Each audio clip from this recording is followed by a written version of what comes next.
열왕기상 20장은 아람 왕 베나닷이 북이스라엘을 침공한 쳐들어온 그 사건을 기록하고 있습니다. 두 차례에 걸쳐서 침공을 합니다. 제 1차로 침공하는 기록이 20장 1절부터 오늘 읽어드린 21절까지의 베나닷이 북왕국 이스라엘을 침공한 1차 침공의 내용입니다. 그리고 22절부터 34절까지가 두 번째 침공, 2차 침공에 대한 기록이죠. 1차 침공을 했을 때에 베나닷은 이 주변 나라들을 다 평정을 하고 32명의 왕을 거느리고 대군을 이끌고 북이스라엘을 침공을 했습니다.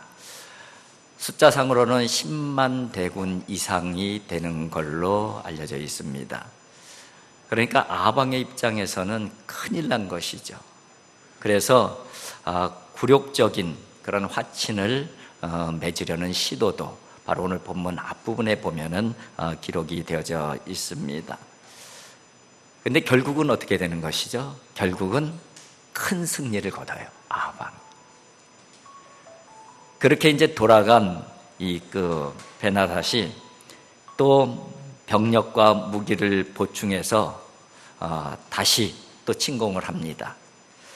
두 번째 침공을 했을 때에는 제대로 싸워보지도 못한 채 다 괴멸을 당해요.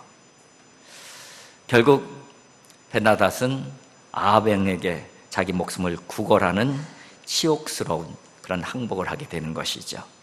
그것이 바로 오늘 본문 말씀 이후에 22절부터 34절까지의 내용입니다. 아람 왕이 대군을 이끌고 침공을 했을 때에 상식적으로 보게 되면은 북이스라엘 아합 왕이 이길 수가 없는 그런 전쟁이었습니다. 그런데 이긴 거예요. 그것도 크게 이긴 것이죠. 오늘 본문에 보게 되면은 10만 대군을 맞이한 이스라엘의 병력이 어느 정도냐면은 7,000명, 그리고 약 232명 젊은 특별히 훈련받은 그런 병사들 하고, 그리고 이스라엘 자손들 중에서 7,000명, 그러니까 7,000여 명 정도가 10만 대군을 맞아서 싸워서 이긴 것이죠. 이 말도 안 되는 그런 승리를 거두게 되는 것입니다. 어떻게 이겼을까요? 답은 아주 간단합니다. 하나님께서 개입하셨어요. 하나님께서 개입하셔서 승리한 전쟁이라는 것을 가장 잘 표현하고 있는 구절이 오늘 본문 말씀 13절의 말씀입니다. 우리 13절을 같이 한번 읽어보도록 하겠습니다. 시작. 한 선지자가 이스라엘의 아합 왕에게 나아가서 이르되 여호와의 말씀이 내가 이 큰 무리를 보느냐? 내가 오늘 그들을 내 손에 넘기리니 너는 내가 여호와인 줄을 알리라. 한 선지자가 아합 왕을 찾아가서 이 큰 무리를 보느냐? 아람의 군대들이죠. 내가 오늘 그들을 내 손에 넘기리라. 누가 개입하신 거예요? 하나님께서 개입을 하신 것이죠. 그런데 잘 이해하기 힘든 것은, 아니 하나님께서 이 전쟁에 왜 개입을 하셨을까? 아합 왕이 선한 왕도 아니잖아요. 하나님의 뜻에 순종하는 왕도 아니잖아요. 이스라엘 백성들은 좀 믿음이 있는 백성이냐? 그것도 아니에요. 하늘로부터 불이 내려오는 그 현장에서도 하나님의 편에 설지 우상의 편에 설지 머뭇거리던 백성들이 북왕국 이스라엘 백성들인 것이죠. 그런데 하나님께서 이 전쟁에 왜 개입을 하셨을까? 내가 오늘 그들을 내 손에 넘기리니 너는 내가 여호와인 줄을 알리라. 개입하신 이유를 너는 내가 여호와인 줄 알리라. 하나님이 하나님 되심을 알려주기 위해서 개입을 하신 것이죠. 여러분, 여기에 굉장히 중요한 하나님의 메시지가 담겨져 있습니다. 왜 하나님께서는 굳이 하나님의 하나님 되심을 보여주려고 하셨을까? 먼저 말씀을 드린 대로 하나님을 잘 믿는 왕도 아니고 선한 왕도 아닌데 뭐하러 하나님께서 굳이 하나님의 하나님 되심을 그렇게 보여주시려고 애를 쓰시는가?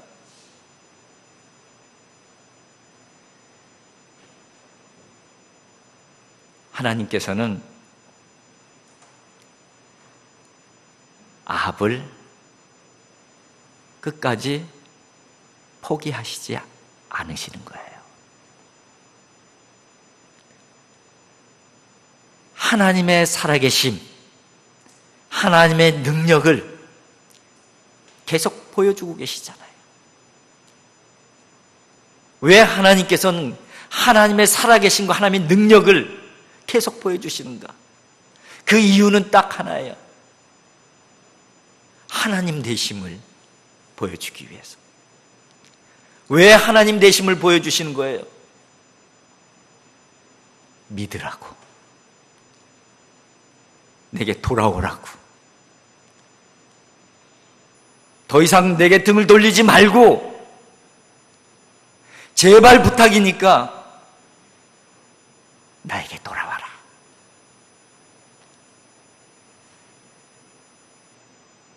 어떻게 해서든지 하나님께서는 용서하시고 싶으신 거예요. 어떻게 해서든지 그 악한 길에서 돌아오기를 바라시는 것이. 하나님의 사랑과 하나님의 긍휼을 절대 포기하실 수가 없는 분, 그분이 바로 하나님이에요. 오늘 본문 가운데는 하나님의 그러한 속성이 그대로 담겨져 있는 본문입니다. 그 하나님에 대한 속성은 이사야 선지자도 언급을 했고 에스겔 선지자도 언급을 했어요. 이사야 선지자는 이사야서 55장 7절에 이렇게 하나님을 표현하고 있습니다. 악인은 그의 길을, 불의한 자는 그의 생각을 버리고 여호와께로 돌아오라. 그리하면 그가 긍휼히 여기시리라. 우리 하나님께로 돌아오라. 그가 너그럽게 용서하시리라. 긍휼히 여기시는 하나님, 용서하시는 하나님, 용서도 너그럽게 용서하시는 하나님, 하나님은 그런 하나님이시라는 거예요. 에스겔에서는 한술 더 떠서 하나님의 속성을 설명을 해요. 에스겔서 18장 23절에 이렇게 말씀합니다. 주 여호와의 말씀이니라. 내가 어찌 악인이 죽은 것을 조금인들 기뻐하랴. 그가 돌이켜 내 길에서 떠나 사는 것을 어찌 기뻐하지 아니하랴. 악인이 죽는 것을 내가 어떻게 기뻐할 수가 있겠느냐? 그가 악한 길에서 돌이키는 것을 내가 어찌 기뻐하지 아니할 수가 있겠느냐?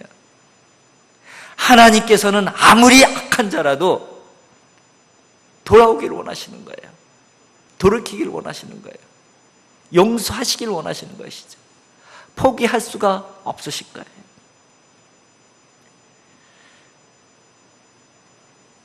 이런 질문이 생겨요. 하나님,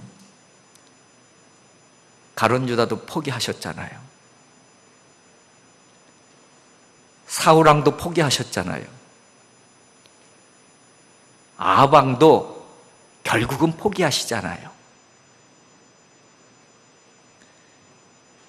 여러분, 하나님께서는 포기하신 적이 없으세요.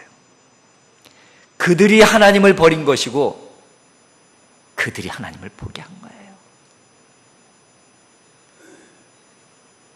가룟 유다는 예수님께서 끝까지 돌아오기를 바라시는 마음으로 마지막 만찬장에서 그를 애처로운 눈으로 바라보시면서 말씀하시잖아요.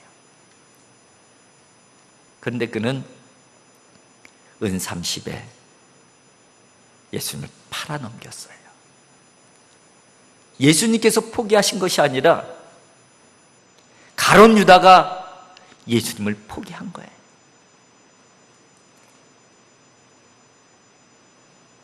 하나님께서 사울 왕을 포기하신 것이 아니에요. 사무엘 선지자가 말씀하시기를 왕이 여호와의 말씀을 버렸으므로 그렇게 돼 있어요. 사울 왕이 하나님의 말씀을 버렸기 때문에, 사울 왕이 하나님을 버린 거예요. 하나님께서 사울 왕을 버리신 것이 아니라는 것이죠.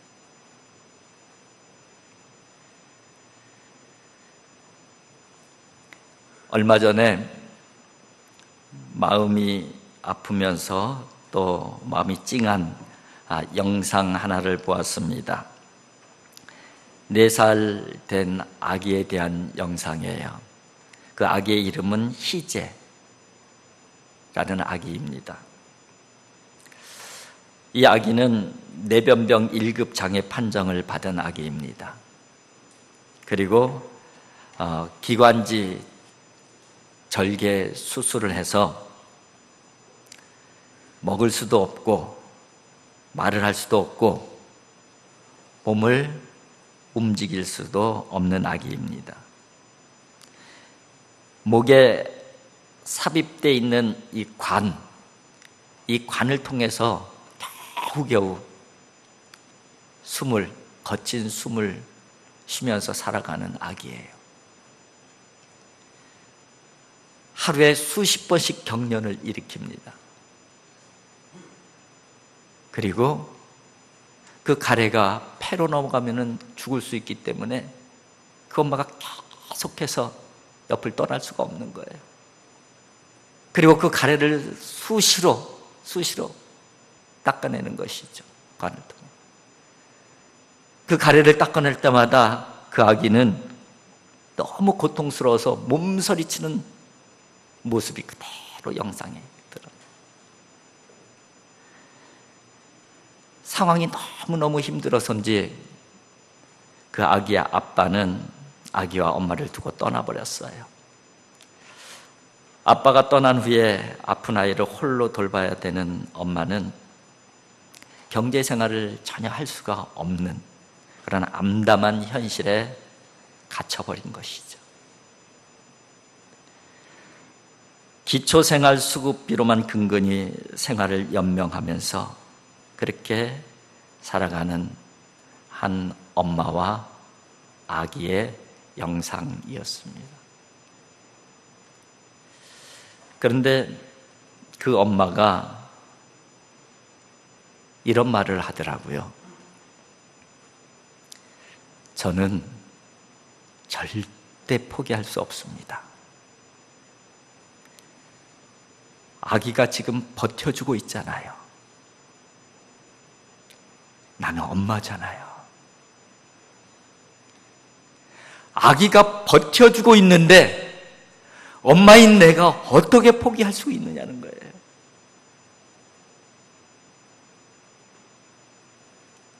하물며 독생자를 우리를 위해서 내어주신 하나님께서 우리를 포기할 수가 있겠습니까?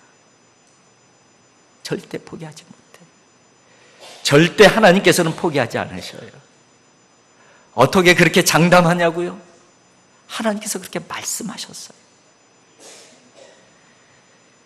이사야 선지자를 통해서 하나님께서 이렇게 말씀하십니다. 여인이 어찌 그 젖 먹는 자식을 잊겠으며 자기 태에서 태어난 아들을 긍휼히 여기지 않겠느냐. 그들은 혹시 잊을지라도 나는 너를 잊지 아니할 것이라. 여인이 젖 먹는 자식을 어떻게 포기할 수 있겠느냐는 거예요. 포기할 수 없다는 거예요. 그런데 설사 아기를 가진 그 여인이 그 자식을 포기하는 일들은 혹 있을지 모르겠지만 나는 너희를 절대 포기하지 아니한다. 이것이 하나님의 말씀이에요.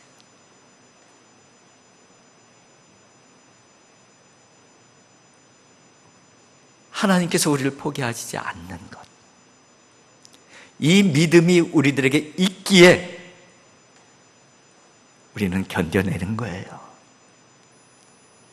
그리고 삶의 자리가 어떠하든 간에 그 속에서 소망을 가지고 사는 것이고, 그 안에서 그래도 당당하게 살아갈 수가 있는 것이죠. 여러분, 하나님은 우리를 절대 포기하지 않으신 하나님이에요. 그 하나님께서 나를 사랑하고 계시고 여러분들을 사랑하고 계셔요. 그리고 그 하나님께서 우리 교회를 바라보고 계시고 한국교회를 바라보고 계셔요. 이 대한민국을 하나님께서 하나님의 장중에 붙들어주고 계심을 분명히 믿습니다.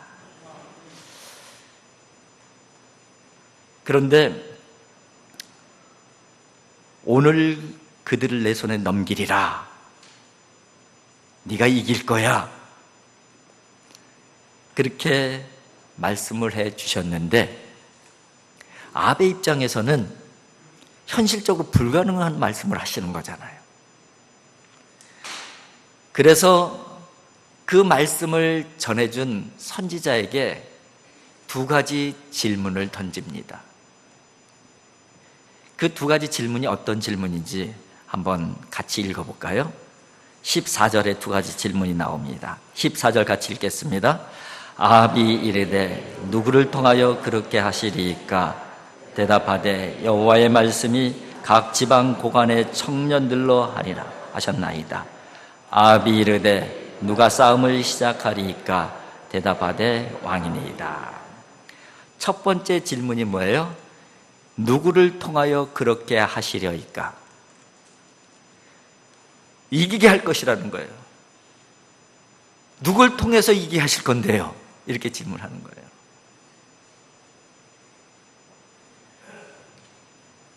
또 질문하기를, 그렇게 하니까는 하나님께서 선지자를 통해서 답변하시기를 각 지방 고관의 청년들로 하리라.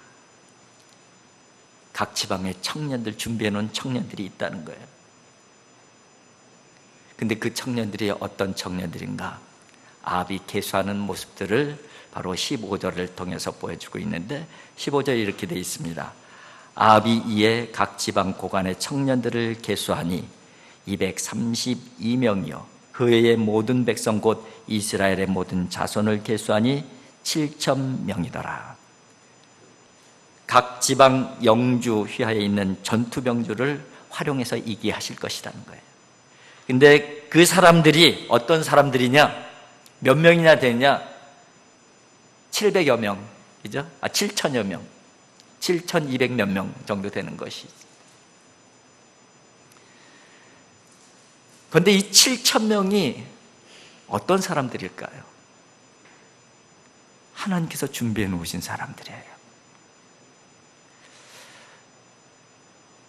오늘 본문 말씀이 있는 앞장 19장에 보면은 엘리야가 이세벨에게 경고를 받고 마음이 무너져서 광야로 들어가서 죽여달라고 하잖아요. 하나님께서 천사를 보내셔서 힘을 얻게 해주셔서 어디로 가게 합니까? 하나님의 산 호렙으로 가게 하잖아요. 거기서 하나님께서 만나 주셔요. 거기서 하나님께서 세미한 음성을 들려주셔요. 그리고 엘리야에게 앞으로 엘리야를 통해서 이루실 일들을 말씀하셔요.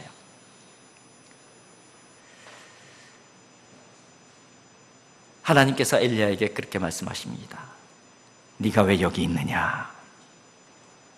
엘리야가 하나님께 말씀드립니다. 하나님, 저들이 하나님의 제단을 다 헐어버리고 하나님의 선지자들을 다 죽이고 이제 나만 남았습니다. 저들이 내 생명까지도 빼앗으려고 해. 내가 이렇게 도망 다니다 결국은 하나님의 산 호렙까지 왔습니다.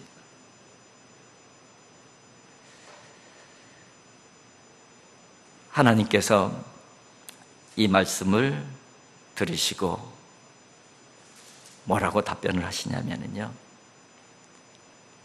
이렇게 답변하셔요. 내가 이스라엘 가운데에 7,000명을 남기리니 다 바알에게 무릎 꿇지 아니하고 다 바알에게 입 맞추지 아니한 자리나. 나만 홀로 남았습니다. 저들이 지금 내 생명까지 뺏으려고 합니다. 하나님께서 말씀하시기를, 아니야, 너 혼자가 아니야. 내가 7,000명을 준비해 놓았어. 그 7,000명은 바알에게 무릎 꿇지 아니한 사람들이야. 바알에게 입 맞추지도 않은 그런 사람들이야. 지금 그 준비된 사람을 이제 아람과의 말도 안 되는 전쟁에 동원을 시키시는 것이죠.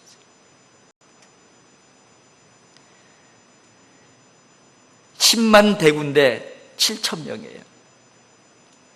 숫자적으로는 도저히 이길 수 없는 숫자예요. 그런데 하나님의 역사, 하나님의 승리는 숫자의 많고 적음에 있지 않다는 것을 우린 잘 알고 있잖아요. 하나님의 역사는 숫자로 이기는 것이 아니에요.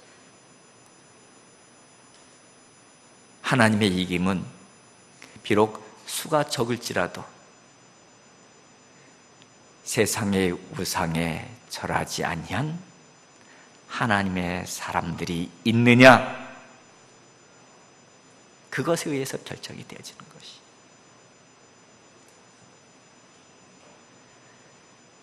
여러분, 이 시대가 아무리 타락하고 아무리 거짓과 술수가 만연한다 할지라도, 이 땅에 있는 교회들이 다 타락한 것 같이 보인다 할지라도,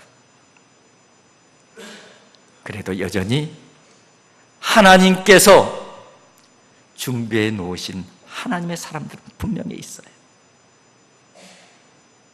그 수가 비록 작은 수일 수 있어요. 그러나 하나님의 역사와 하나님의 이김은 수의 많고 적음에 있지 않다는 것을 말씀합니다. 10만 대군 앞에서도 7,000명이면 충분했던 거예요.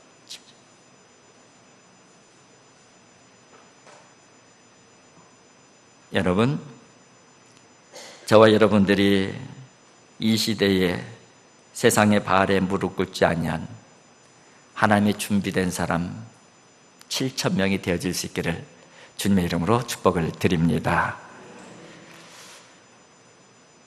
두 번째 질문은 누가 이 싸움을 시작하리까? 이 아합은 겁이 굉장히 많은 왕이에요. 오늘 본문 말씀 앞부분에 보게 되면은 아람의 대군을 보고선 겁이 나서 굴욕적인 화친을 맺으려고 해요. 그만큼 겁이 났던 것이죠. 그러니까는 누가 앞장서야 됩니까? 나는 아니죠. 나는 아니죠. 그럼 누가 앞장서야 됩니까? 그렇게 물어보는 거예요. 하나님의 답변은 뭐예요?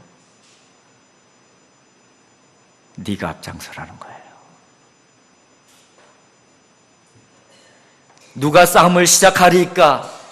선지자가 대답하기를 왕입니다. 네가 앞장서라. 10만 대군 앞에서 두려워하지 않을 사람이 어디 있겠어요? 이런 상황에서 앞장서려고 하는 사람들이 얼마나 그렇게 많이 있겠습니까? 누구나 손해나는 일을 피하고 싶은 마음은 다 동일하지 않겠어요? 대신해 줄 사람이 없을까? 누가 대신해 줄 사람이 없을까? 희생양으로 삼을 사람은 없을까? 힘들고 어렵고 위험하고 공포스러운 삶 가운데서는 누구나 다 그런 마음이 들잖아요. 그래서 뒤로 물러나고 싶은 거예요. 하나님께서는 네가 앞장서, 그렇게 말씀하시는 것이죠. 큰 일 앞에, 그리고 큰 어려움 앞에 나타나는 두 종류의 사람이 있습니다. 하나는 희생양을 찾는 사람들이에요. 또 한 부류의 사람은 희생양이 되려고 하는 사람이에요. 딱 두 종류예요. 내가 아니라 누가 좀 희생양이 되어줬으면 좋겠다. 희생양을 찾고 뒤집어 씌우고. 그런데 하나님께서는 희생양을 찾으려고 하지 말고 네가 희생양이 되라, 그 말씀하시는 거예요. 예수님께서 희생양이 되어주셨잖아요. 예수님께서는 희생양을 찾으신 것이 아니라 당신이 희생양이 되어주셨잖아요. 하나님께서는 네가 희생양이 되라, 그렇게 말씀하고 계시는 거예요. 아합이 악한 왕이었잖아요. 아합은 하나님의 말씀을 잘 안 듣는 왕이었어요. 하나님을 믿지 아니하는 왕이었어요. 그런데 그럼에도 불구하고 이 위기 앞에서 하나님의 그 말씀에 순종하고 앞장을 섰어요.